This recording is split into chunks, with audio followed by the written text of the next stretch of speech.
there are 2 parts to this. My side, there's 3, but that's not for everyone. You will only see 2. So these are just for different classes. So for part 1, I just wanted to explain how part 1 works. I should back up. Let me do a preview here. Start new attempt. You'll have 2 attempts on this to give it a shot to make sure that you are understanding it. So what you're going to do is you are a seismologist, and a seismologist is someone who studies seismic waves, looks at seismographs. So seismic waves come from earthquakes, so they're studying the earthquake waves. They're the seismic waves, the P waves, the S waves, and the surface waves that all come from an earthquake.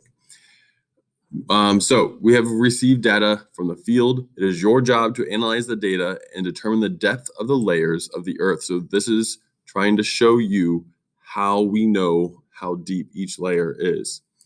So there have also been claims by other seismologists that we need you to provide evidence that support these claims. Good luck. So it gives you your directions. Your directions are based on the data given below. Create a double line graph, meaning 2 lines. Okay, one line will be going blue, one line will be red, and they might be crossing each other as you're going across the graph. Or they might not never cross.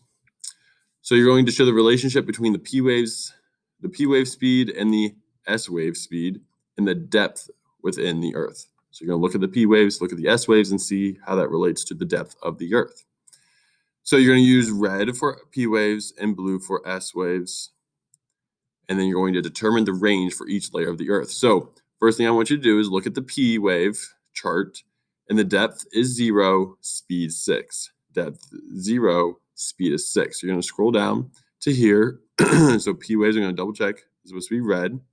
So I have my red icon here. So my depth is 0, and I'm going to go up. I'm going to double check because my speed is 6. Okay, so my depth is 0. I'm going to go up to 6. So it's just like right about there. So I'm just going to put a dot. And then you're going to go 50 and 9. So then it goes 50, which is about halfway, up to 9, right there. And then you're just going to keep going along 208, 208. It drops down a little bit. Right there. Sorry. So it doesn't have to be absolutely perfect. I'm just looking for the basic shape. So if you're a little confused exactly how far between each box you need to go, then that's fine. I keep looking at myself down here and not up at the camera, so my apologies. So you're just going to keep making those dots, and then once you're done making those dots, if you'd like to connect those lines, you may. So it just depends on how comfortable you are with that. It's not the easiest thing to do. If you feel like you need to undo it, you can click undo, and then you can try again. So you can try that a couple different times if you'd like.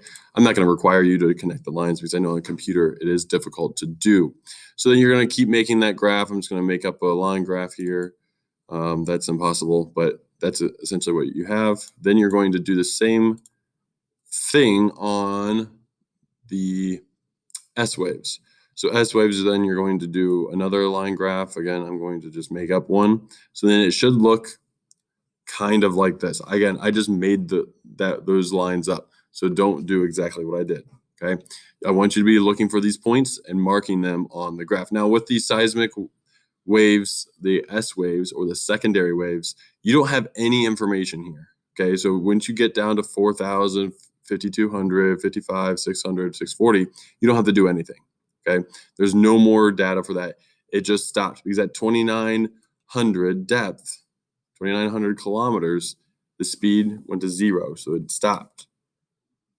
Okay, so there's going to be questions about why do you think it stopped and what happened there, and you're going to have to label the graph later.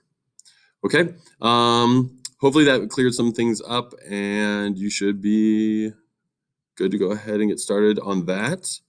And I'm going to double check to see the second part. The second part, I believe, is just all questions. Let me get that loaded here.